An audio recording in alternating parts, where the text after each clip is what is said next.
बिस्मिल्लाहिर्रहमानिर्रहीम। आज 8 फरवरी पाकिस्तान में इलेक्शन का दिन है, तो मेरी आप अपने तमाम वोटर्स बहन भाइयों से गुजारिश है कि वो बाहर निकलें, वोट डालें, अपना आईनी हक इस्तेमाल करें और बहसीत डिस्ट्रिक्ट प्रेसिडेंट PTI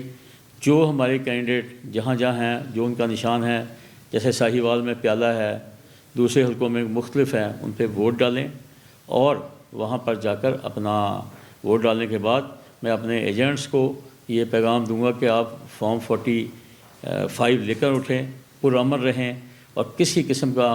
कोई भी